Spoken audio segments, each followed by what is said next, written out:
یہ میری امانت ہے تمہارے پاس.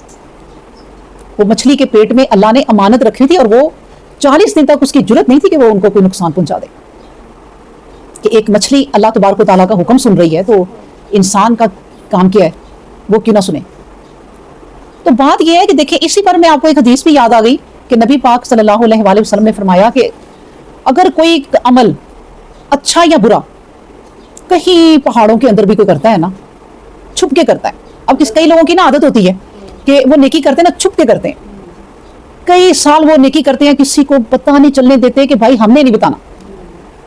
وہ بھی اللہ کو اچھی لگی, اللہ نے کہا بھائی تم نہ بتاؤ, میں ذرا دنیا کو تمہارے بارے میں بتاؤں. اللہ لے آئے گا. اب لقمان علیہ السلام کو کیا پتا تھا کہ میرا ذکر رہتی دنیا تک اس کلام میں آئے گا کہ جو اللہ نے اتارا ہے. اللہ نے ان کا ذکر یہاں رکھ کے ان کی خبر آج تک ہر ایک کو دے رہے ہیں, اور انہوں نے نصیحتیں کی ہوں گی تنہائی میں بیٹھ کے اپنے بچے کو. تو اسی طرح نبی کریم صلی اللہ علیہ وسلم نے بھی کہا, ایک حدیث ہے کہ بھئی جہاں بھی تم عمل کر لو نا کوئی برائی کا, اگر وہ اللہ نا دنیا کے سامنے لے آئے گا. تم برائی کرتے رہے کوئی نہیں دیکھ رہا, ایک وقت آئے گا. اب تو یہ میڈیا ہے نا ہمارے سامنے, یہ سوشل میڈیا وغیرہ, جہاں بھی کوئی کام ہو رہا ہوتا ہے نا کوئی وہ سوشل میڈیا سارا پہنچ جاتا ہے وہاں پر, وہ اللہ پہنچاتا ہے. اللہ نے وہ خبر دینی ہے سب کو تو دینی ہے. اس لیے اللہ نے دیکھیں اس آیت میں ایک تو ہمیں یہ سمجھا دیا کہ دیکھو تم جو بھی اپنے گھر میں صبح سے شام تک کام کرتی ہو, جو نیت کرتی ہو, جس طریقے سے رہتی ہو, اللہ کو سب پتہ ہے. اب اگر وہ رائی کے دانے کے برابر اللہ ہمیں کہہ رہے ہیں کہ اتنا سا ہونا کام, اتنا سا رائی کا دانہ کیا ہوتا ہے, کوئی وزن ہی نہیں, اس کا وزن کیا ہونا ہے, کوئی پیمانہ نہیں اس کے لیے آیا ہوگا ہمارے پاس کہ ہم اس کو تولیں, اللہ کو پتہ ہے. تو اس لیے یہ رائی کے دانے کے برابر کوئی عمل, یا پھر عورتوں کے آنکھ کا اشارہ بھی, جو اشارہ کر کے ایک دوسرے کو برا کہہ دیتی ہیں, وہ آنکھ کا اشارہ بھی اللہ نہ نوٹ کر لیتا ہے, وہ اپنی کتاب میں لکھ لیتا ہے کہ اگر کوئی 4 بہنیں بیٹھی اور ایک بہن نے آنکھیں بنا کے یوں کہا ہے دیکھو دیکھو ذرا وہ آ گئی ہے. تو یہ سب باتیں جو ہے نا یہ اللہ تبارک و تعالیٰ کو پسند ہی نہیں ہے. نبی کریم صلی اللہ علیہ وسلم کے پاس کوئی پتہ نہیں کوئی کام ہو رہا تھا یا کوئی بات ہو رہی تھی, کوئی کچھ لوگ آئے ہوئے تھے, تو نبی کریم صلی اللہ علیہ وسلم نے انہیں بعد میں کہا کہ تمہیں ایسا نہیں کرنا چاہیے تھا جو بھی کر رہے تھے یا بیچ میں بول رہے تھے. تو انہوں نے کہا نبی کریم صلی اللہ علیہ وسلم آپ ہمیں اشارہ کر دیتے. نبی کریم صلی اللہ علیہ وسلم نے کہا پیغمبروں کو یہ بات زیب نہیں دیتی کہ وہ آنکھ کے اشارے کریں, ویسے اشارے کریں, اچھا نہیں لگتا. تو اس لیے یہ جو آنکھ کا اشارہ تک بھی ہے نا, میرا مطلب صرف یہ ہے کہ اتنا سبھی جو عمل ہے نا ہمارا وہ سب اللہ تبارک و تعالیٰ کی نظر میں ہے, کیونکہ لطیف الخبیر وہ بڑا باریک بھی ہے, وہ نہیں کوئی بات چھوڑتا. یہاں تک کہ دیکھیں نبی کریم صلی اللہ علیہ وسلم نے کہا جتنے قدم تم زندگی میں چلتے ہو اچھائی کی طرف, جتنے قدم تم زندگی میں چلتے ہو برائی کی طرف, وہ قدموں کے نشان اللہ کے پاس ہے, وہ تمہیں تمہارے قدموں کے نشان دکھا دے گا, وہ بھی نہیں ضائع کرتا. اللہ اکبر. تو اس لیے ایک تو بات ہمیں یہ پتہ چل گئی کہ کوئی عمل ہمارا اس دنیا میں رائے گاہ نہیں جا رہا. اب دیکھیں نا میں بول رہی ہوں نا, اور اس کے علاوہ آپ آپس میں کوئی بات کریں تو بھئی وہ فرشتے جو بیٹھے ہیں نا ہمارے, ان کا کام ہے لکھنا. یہ نہیں پتا کیا لکھنا ہے, یعنی یہ لکھیں کہ نہ لکھیں. آپ نے کوئی لطیفہ سنایا, آپ نے کوئی اچھی بات کی, آپ نے گندی بات کی, ان کا کام ہے لکھتے جا, کیونکہ اللہ نے ان کی یہ ڈیوٹی لگائی. ایک تو یہ بک میں نوٹ ہو گیا, آپ کا کام آپ کی زبان سے نکلے ہوئے الفاظ جو ہے نا میں آپ کو بتاؤں یہ تو ایک بک میں نوٹ ہوتے ہیں, دوسرا اس کائنات میں نوٹ ہوتے ہیں. اس کائنات میں آپ کے منہ سے نکلے ہوئے الفاظ پھرتے ہیں اور ہمیشہ پھرتے ہیں. کبھی آواز یہ کہیں نہیں جاتی, اس ہواؤں میں رہتی ہے ہماری آواز. اور کبھی اللہ کے پاس یہ جس طرح آج کل بہت جدید دور آ گیا نا, تو اللہ کے پاس تو ہمیشہ سے اور تب بھی کوئی ایسی مشینری ہوگی ہماری آوازیں سنا دیں گے کہ یہ تم بولتی تھی. تو اس لیے میں آپ کو بتا رہی ہوں کہ اللہ تبارک و تعالیٰ نے ہمیں سمجھا بھی دیا کہ سوچ کے چلو, قدم قدم پھونک کے رکھو, یہ زبان سوچ کے کھولو, اس کے لفظ نوٹ کیے جا رہے ہیں. اب اس کی مثال آپ آج کل آپ دیکھ ہی لیں, آپ لوگ کوئی بات کرتے ہیں آپ کے بچے ریکارڈ کر لیتے ہیں, مما دیکھیں آپ کیا, پھر بات کہتی ہیں وہ خدا کے لیے یہ ڈیلیٹ کر دو, یہ کسی کو نہ سنا دینا. تو آپ کو وہ برا لگتا ہے, وہ آپ کو پتا ہے نا کہ میری ریکارڈنگ ہوئی ہے, تو یہ آپ کو پتا نہیں ہے کہ ریکارڈنگ ہو رہی ہے. اس لیے ہم سمجھتے ہیں کہ شاید یہ تو آپ کوئی سن نہیں رہا, ہم تنہائی میں بھی بیٹھے کسی کو کوس رہے ہیں یا کوئی کرتے ہیں تو اللہ سن رہا ہے, لیکن اس کا اتنا نوٹس نہیں لیا جاتا. تو یہ ہر چیز نوٹ ہو رہی ہے, ٹھیک ہے. تو کوئی عمل آپ ہر چیز سوچ کے کریں. اللہ نے کہہ دیا کہ جہاں بھی تمہارا وہ عمل ہوگا نا ہم لے آئیں گے. اب جیسے بات لمبی ہو جا رہی ہے, وہ پیاری اتنی آیات ہوتی ہیں کہ چھوڑنے کو دل ہی نہیں چاہتا. اب جیسے ایک حشر کے دن بندہ آئے گا نا, تو جب دیکھے گا کہ حساب کتاب اتنا سخت ہو رہا ہے اور اتنے بڑے نیکیوں والے پکڑے جا رہے ہیں تو میرا تو کچھ ہے ہی نہیں، میں کیا کروں گا. جب اس کی باری آئی تو اللہ نے کہا بھائی کچھ لاؤ. اس نے کہا میرے پاس تو کچھ نہیں ہے، کوئی نیکی نہیں ہے، میں نے بڑے یاد کی ہے. وہ تو بیچارہ اب کھڑا تھا کہ دیکھو میرے ساتھ کیا ہوتا ہے. اللہ نے کہا نہیں کچھ تو ہوگا. اس نے کہا نہیں. اللہ نے جب خود یاد کرایا کہ بھائی فلاں بات کہو نا، تو دل میں ڈالی. تو اس نے کہا ہاں اللہ تعالیٰ میں نا دنیا میں جب رہتا تھا نا تو میں کسی کو کوئی قرض دے دیتا تھا تو پھر میں واپس نہیں مانگتا تھا شرم کے مارے. جب میں واپس مانگتا تھا تو پھر وہ اگر کوئی نہیں دے سکتا تھا تو میں کہتا تھا چلو میں نے تمہیں معاف کر دیا، اس کے علاوہ میرے پاس کوئی نیکی نہیں. اللہ نے کہا بھائی تو میرے بندوں کو معاف کرتا تھا تو میں تو غفور الرحیم ہوں. آج تو اس کے پاس کھڑا ہے، تو جاؤ میں نے تمہیں نہیں اس نیکی پہ تمہاری نسلوں کو بھی معاف کر دیا. تو یہ اللہ ہے وہ کہ جو اتنا سا عمل بھی ہمارا دیکھ رہا ہے اور ہم بھول جائیں گے. اب راہ جاتی کوئی کیلے کا چھلکا سائڈ پہ کر دیا، کوئی اینٹ سائڈ پہ کر دی، کوئی بوڑھا ہے اس کو جلدی سے کوئی سڑک پار کرا دی، یا کوئی بوڑھے کا سامان پکڑ کے بوڑھی عورت کا لائیں میں آپ کا چھوڑا ہوں رکشے تک. آپ نیکیاں بچے کرتے پھرتے ہیں تو کوئی بھی تو یہ شوق ہوتا ہے، یہ اچھا ہوتا ہے، یہ نیت اچھی ہوتی ہے کہ نہیں بھی اچھا نہیں لگتا کہ ہمارے سامنے کوئی یوں ہو. تو آپ کو پتہ ہی نہیں، آپ کر کے بھول جاتی ہیں.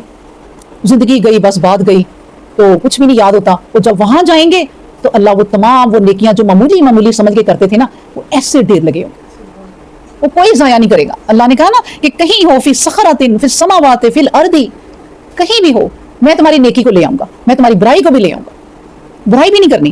ٹھیک ہے اگلی آیت پڑھتے ہیں. پھر کہا آیت نمبر 17 میں یا بنیا آقیم الصلاۃ، اے میرے بیٹے نماز پڑھا کر، نماز قائم کر. وامر اور حکم کیا کر، بالمعروفی نیکی کا، ونہا اور منع کیا کر، عن المنکری برے کاموں سے. ایک تو یہ کام، وصبر اور صبر کیا کر، الا ما اصابک جو بھی تمہیں پہنچے یعنی مصیبت.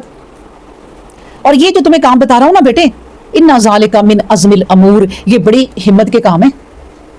یہ کسی کو معاف کر دینا، اپنے غصے کو ضبط کر لینا، یہ کوئی معمولی کام نہیں ہے. ایسے غصہ چڑھتا ہے منٹ میں. میاں بیوی کا غصہ تو ایسا چڑھتا ہے نا کہ وہ شیطان بیچ میں پھر کود جاتا ہے، وہ کہتا ہے ان کی تو میں طلاق کراؤں. یہ غصہ نہیں کنٹرول میں ہوتا. تو یہ غصہ کنٹرول کر لینا. انہوں نے کہا اللہ تبارک و تعالیٰ نے ان کی بات لکھی کہ ان ذالک، یہ جو کام تم کرو گے نا، فی عزم الامور، یہ بڑی ہمت کے کام ہے، یہ بڑے مضبوط کام ہے. یہ اللہ والے ہی کرتے ہیں کہ جن کو اللہ توفیق دے یہ وہی کرتا ہے، یہ عام بندہ نہیں کر سکتا. اب کیا کہ اب اگلی نصیحت کبھی وہ میرا بیٹا، یہ نہیں کہ ایک ہی دفعہ بیٹھ کے کر دیتے ہوں گے. جب بھی بیٹے سے کوئی کھیتی باڑی پہ جا رہے ہیں، کام بھی کر رہے ہیں، نصیحت بھی کر رہے ہیں. جب بیٹا آیا چلو بیٹے مجھے یاد آیا میں تمہیں یہ بتاؤں، آج کیا کر رہے ہیں نصیحت. انہوں نے کہا یا بنیا ہے میرے بیٹے ایک تو نماز قائم کر. یہ نہیں کہا کہ نماز پڑھ. دیکھیں تب قرآن بھی نہیں آیا تھا. باقی دوسری جو کتابیں تھی، یہاں ہر زمانے میں جب کوئی پیغمبر آیا نا نماز تھی. اس کا مطلب ہے ان کے زمانے میں بھی نماز تھی، اور نماز کی شکلیں ذرا مختلف ہوتی ہیں. پہلے کسی اور طریقے سے پڑھی جاتی تھی، اور اب ہر ایک میں نا عبادت ہوتی ہے، ہر ایک مذہب میں عبادت ہوتی ہے. جیسے یہودیوں کی عبادت ہے، وہ ایک دیوار کے ساتھ کھڑے ہو جاتے ہیں سر کر کے اور بس پڑھتے ہی جاتے ہیں اس دیوار کے ساتھ. ان کی یہ عبادت ہے. ہماری عبادت ہے اللہ نے کہا آقیم الصلاۃ، نماز قائم کرو، نماز پڑھو اور اس کو قائم رکھو. نماز پڑھ کے اپنے ساتھ ساتھ نماز کو لیے پھرو کہ کوئی ایسا میں کام نہ کروں میں نماز پڑھنے والا بندہ ہوں یا بندی ہوں. تو آقیم الصلاۃ، بیٹے نماز پڑھا کر. کیونکہ جو بھی جس طرح کی بھی جس زمانے میں بھی نماز تھی نا، جب بھی انسان کوئی عبادت کرتا ہے نا تو وہ اللہ کے قریب ہو جاتا ہے.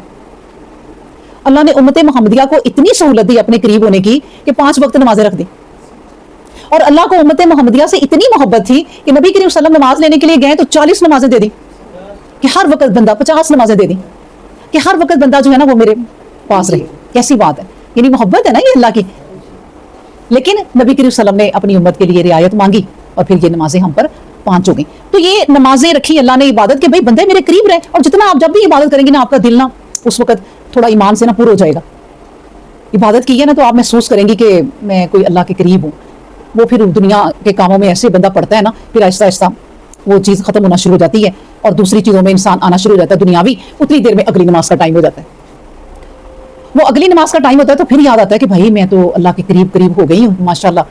تو وہ پھر ایمان تازہ ہو جاتا ہے. یہ اللہ نے جو 5 وقت نماز رکھی نا، اپنے سے ملاقات رکھی ہے، یہ ایمان ہمارا تازہ کرنے کے لیے رکھی ہے. یہ بھول نہ جاؤ کہیں. تو اس نے بھی اس لیے کہا لقمان نے کہ یا بنیا آقیم الصلاۃ، بیٹے نماز قائم کرنا اور بھی کام کرنا، چلتے پھرتے کام کر رہے ہو نا تو وامر، تو کہا کرو کوئی دوست ہیں آج کل سہیلیاں ہیں دوست ہیں تو کوئی نماز کا ٹائم ہو گیا ہے تو انہیں کہو چلو چلو اٹھو ہم نماز پڑھیں, بڑی کھیل کود ہو گئی ہے یہ بھی کر لیں گے لیکن بیچ میں نماز کا ٹائم آ گیا نا تو آپ نا اپنی سہیلیوں کو اپنے کزنس کو اپنے دوستوں کو جو بچے بچیاں ہیں کہا کرو تو وامر حکم کیا کرو. اس میں مطلب یہ کہ یہ لفظ استعمال اس لیے ہو کہ اس میں سختی کرنی ہے کہ کہنا اٹھو نماز پڑھو اور بھی تو کام ہوتے ہیں یہ کیا کرو. انہیں کہا کرو کیا بالمعروفی نیکی کے کام, ونہا اور منع کیا کرو. یہ دوستیاں یاریاں جو ہے نا دیکھیں یہ دوستیاں لڑکیوں کے لڑکوں کی آپس میں جو دوستیاں ہوتی ہیں نا یہ اللہ تبارک و تعالیٰ نے دیکھیں ہماری ڈیوٹی لگائی ہے کہ اپنے بچوں کو نا یہ سمجھایا کرو کہ دوستوں کے ساتھ صرف ہلا گلا پکنک گانے میوزک ہر وقت یہی باتیں نا بیٹے کرتا رہا کرو. ان کو کبھی نماز کا ٹائم ہو خود بھی پڑھا کرو انہیں بھی کہا کرو. اور کوئی برائیاں ہیں نا کوئی گانے گنے واہ یاد کر رہے تو انہیں منع کیا کرو. وامر بالمعروف ہی انہیں نیکی کا حکم کرو انہیں نیکی کی بات کرو. اور یہ بھی یاد رکھو ونہا منع کیا کرو اپنے دوستوں کو اپنی سہیلیوں کو جو کٹھی ہو جاتی ہیں کبھی کبھی انل منکری برے کاموں سے. اب جیسے عورتیں کٹھی ہوتی ہیں تو لازمی ہمارا یہ ایک بڑا ہی خوبصورت ٹاپک ہوتا ہے کہ کسی تیسری بہن جو بیچ میں نہیں ہے نا اس کی برائی کرنی. تو ایک دوسرے کو چاہیے بہن وہ نہیں ہے اس کو چھوڑو اس کا معاملہ اس کے ساتھ ہے اپنی بات کرو کوئی اور بات کر لو اللہ خود ہی دل میں کوئی اور باتیں ڈال دے گا تو وہ چھوڑو. یہ دیکھیں کتنی پیاری وہ باتیں. اور پھر آخری انہیں نصیحت کر دی کہ دیکھو وصبر صبر کیا کرو صبر. اب دیکھیں نا ہر چیز میں صبر ہی تو ہے. صبر ہی ہمیں ہر معاملہ ہر کام کرنا سکھاتا ہے. صبر اگر صبر نہ ہونا تو انسان کچھ نہیں کر سکتا. میاں بیوی کا رشتہ شروع ہوتے ہی صبر شروع, بچوں کی غلطیوں کو پھر اگنور کرنا صبر شروع, بچوں کو سمجھانا صبر, ہر بات صبر.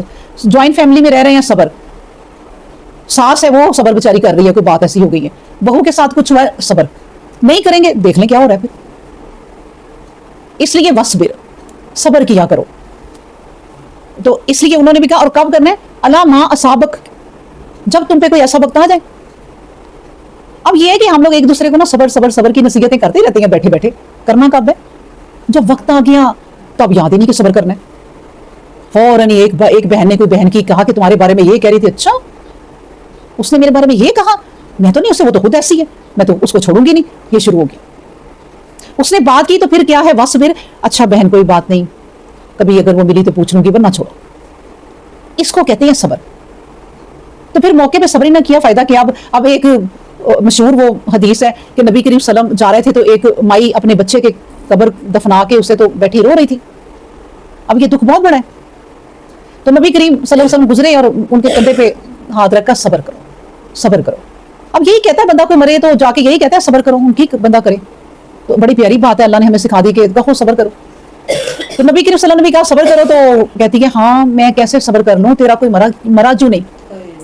اتنی بڑی بات. یہ غصے میں اور یہ اس وقت دکھ رنج کے وقت انسان کے منہ سے جو لفظ نکلتے ہیں نا بس پھر وہ گئے, وہ آگے بھوک کے اندر وہ نوٹ ہو گئے. اب اس نے تو کہہ دیا اتنی بڑی بات. پیچھے صحابی جو آ رہے تھے ساتھ ساتھ جب نبی کریم صلی اللہ علیہ وسلم آگے چل گئے تو صحابی نے کہا پتا بھی ہے تمہیں کس سے بات کر رہی تھی تم؟ تو اس نے کہا نہیں مجھے تو نہیں پتا. انہوں نے کہا یہ تو محمد صلی اللہ علیہ وآلہ وسلم تھے. اب وہ روئی کہ یہ میں نے کیا کر دیا. کہتے ہیں بعد میں اٹھ کے جب نبی پاک صلی اللہ علیہ وآلہ وسلم کے پاس گئی نا تو ایک تو اس بات سے یہ پتا چلتا ہے کہ وہ مائی سیدھی گئی ہے اور پوچھا محمد صلی اللہ علیہ وسلم کدھر ہے, وہ سامنے بیٹھے ہیں چل گئی. اس سے علماء نے یہ بات بھی لی ہے کہ یہ وہ تھے وقت کے پیغمبر اور وقت کے حکمران. ایک مائی ملنے کے لیے گئی ہے کسی نے روکا. یہاں پر آپ اپنے وقت کے حکمران سے جو ہمارا حکمران ہے جو ہمارا یعنی مسیح ہے ہمارے دکھ درد دور کرنے کے لیے آیا ہے ہمارے, وہ ہم سے کبھی ملے گا نہیں, کبھی بھی ٹائم نہیں دے گا وہ کبھی بھی. اور وہ جو رب رحمت للعالمین ہے جن کے پاس بادشاہ چل کے دوسرے ملکوں کے ملنے آتے تھے اور جب وہ آتے تھے نا تو وہ کہتے تھے بھی تمہارا بادشاہ کون ہے, وہ کہتے تھے وہ ہے بیٹھے ہوئے. اسی طرح کے کپڑوں میں اسی طرح کی رویے ان کے بیچ میں بیٹھ جانا زمین پر ہی, کوئی تخت تاج نہیں الگ سے. اور وہ حیران ہوتے تھے بادشاہ آ کر کے تمہارا بادشاہ ہے کہ بیچ میں یہ ہوتی ہے اللہ نے جو دنیا کی حکمرانی دی وہ یوں کرے. تو وہ مائی گئی ہے تو سیدھی چل گئی ہے نبی کریم صلی اللہ علیہ وسلم کے پاس. نبی کریم صلی اللہ علیہ وسلم مجھے معاف کر دیں, نبی کریم صلی اللہ علیہ وسلم مجھے معاف کر دیں. تو نبی پاک صلی اللہ علیہ وسلم نے کہا وقت وہ تھا صبر کا, وہ وقت گزر گیا. وہ تو میں نہ کہتا اس وقت 2-4 گھنٹے بندہ روتا ہے پھر صبر آ جاتا ہے, پھر اور 2-4 گھنٹے روتا ہے تو پانی بھی پی لیتا ہے, پھر کھانا بھی کھا لیتا ہے, پھر ختم. پھر تو نیچرلی صبر آ جاتا ہے نا خود ہی. لیکن جو وقت گزر رہا ہوتا ہے اس وقت صبر جو ہے نا وہ ضروری ہے. اللہ اکبر. تو دیکھیں ان کی پیاری پیاری نصیحتیں کتنی پیاری کہ یا بنیا اقیم الصلاۃ وامر بالمعروف ونہا عن المنکر واصبر علی ما اصابک. لیکن یہ سارے کام جو ہے نا یہ بڑے عزم الامور ہیں, یہ بڑی ہمت کے کام ہے. جو کر گیا تو وہ لیکن نا یہ کام وہ ہے, میں آپ کو بتاؤں کہ جس کے بدلے آپ کو جنت ملنی ہے, یہ وہ کام ہے. آپ پورا دن کسی کمپنی میں جاب کریں نا, آج کل لڑکے لڑکیاں اتنی جابز کر رہے ہیں پڑھائی کرنے کے بعد, تو ان کے سارے کام آپ کو پورے دن میں جو آپ کی ڈیوٹی ہے نا وہ کرنے پڑتے ہیں. تو پھر جا کے آپ کو مہینے کے اینڈ پہ 1,00,000 1,50,000 تنخواہ ملتی ہے, وہ بھی کسی کی کم ہوتی ہے. پھر جا کے وہ آپ کو وہ رقم ملتی ہے. تو یہاں پر اگر وہ جنت کے کام نہیں نا سارے کریں گے تو جنت کیسے ملے گی؟ جنت کیا ایسے مل جائے گی؟ اس کے لیے کوئی محنت نہیں کرنی پڑے گی. اس کے لیے یہی محنت ہے, یہ جو ہم پڑھ رہے ہیں قرآن کے صبر کرو اور نیک اعمال جمع کرو اور نمازیں پڑھو, پھر نمازوں کی حفاظت کرو مطلب کہ قائم رکھو. یہ ہے قرآن پڑھو تو اس کو طریقے سے پڑھو, سمجھ کے پڑھو, جتنا پڑھا اس پر عمل کرنے کی کوشش کرو. یہ ہے وہ سارے کام, بس کوئی مشکل کام نہیں ہے دیکھا جائے, لیکن جو نہیں کرتے ان کے لیے بہت مشکل کام, ان کے لیے مشکل ہو جاتے ہیں.